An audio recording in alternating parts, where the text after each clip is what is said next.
When dirty industries and government officials in Arizona think they can get away with polluting our communities, Children for a Safe Environment are often there to get in their way.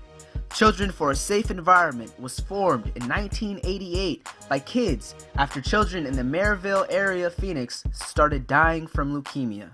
And many think the high rates of sickness was due to the industries polluting their community. Children for a Safe Environment has been involved in many campaigns and victories, including helping to stop hazardous waste dumps and incinerators in low-income communities of color. The governor said that if he would have went through with the process of letting ENSCO in, to Arizona, that his children would not have let him come home.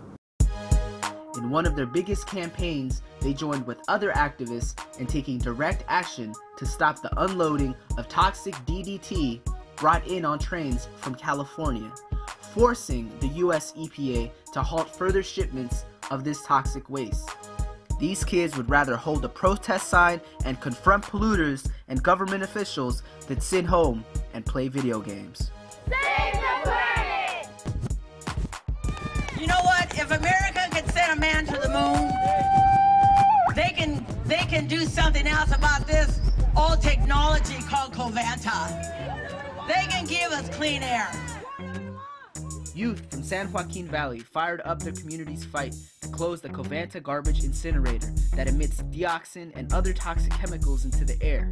Many of the youth are from immigrant families who work in the agricultural fields exposed to pesticides and incinerator emissions where they live, work, and play.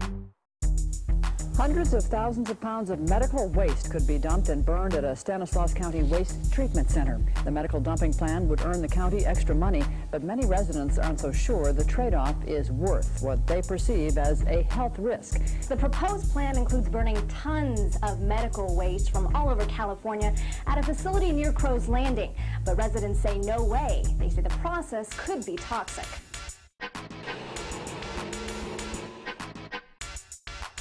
In honor of the farm worker and hero, Cesar Chavez, hundreds of youth led a march and protest in front of the incinerator, demanding it close and demanding justice for immigrants and their communities.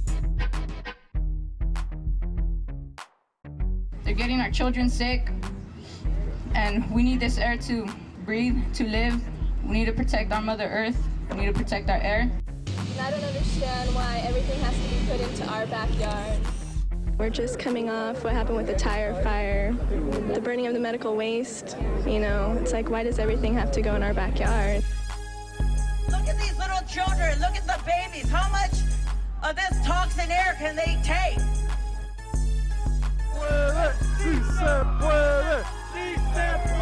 Grayson in the building. Grayson in the building.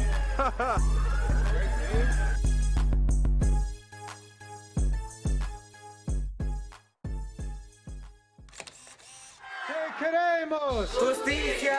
¿Cuándo? One of the largest hazardous waste facilities is right here in the valley, and tonight the Environmental Protection Agency is asking for public input.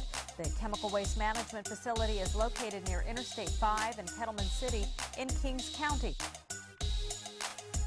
Youth in the farm worker community of Kettleman City formed their own group called Kids Protecting Our Planet to fight the giant toxic waste dump operated by Chemical Waste Management in their town.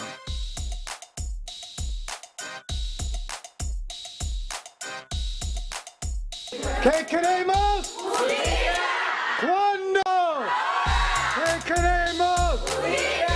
¿Cuándo? We'd like to call a meeting of the People's LAC of Kettleman City. We call this meeting to order now. Youth have brought new life to this environmental justice struggle and are taking the lead to defend their community from chemical waste. All in favor of firing the LAC?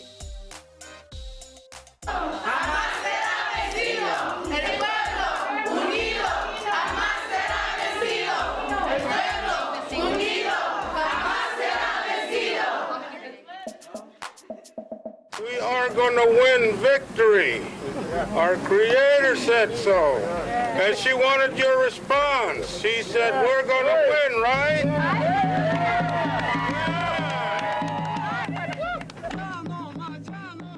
When the U.S. government tried to move plans forward to allow the building of a nuclear waste dump on sacred indigenous lands at Ward Valley in the Mojave Desert of California, youth from Native nations along the Colorado River joined the struggle to defend their land, culture, and traditions.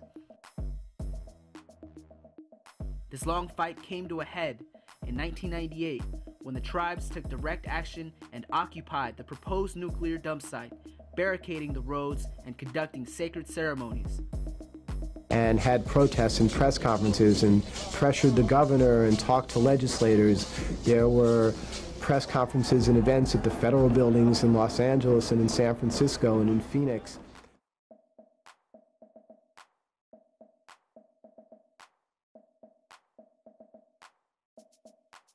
Facing off against federal police, the tribes and allies successfully occupied the site for 113 days until the White House backed down. This historic direct action led to victory, and there is no nuclear dump now at Ward Valley.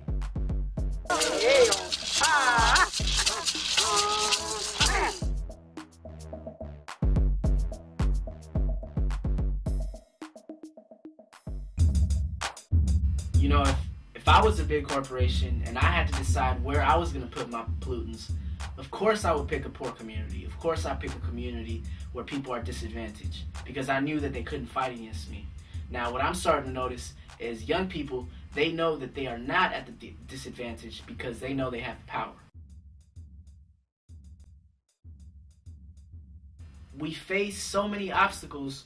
We got to be able to strategize, to unite, to really see what we're doing right and what we're doing wrong so that we can grow up with healthy bodies and a healthy future.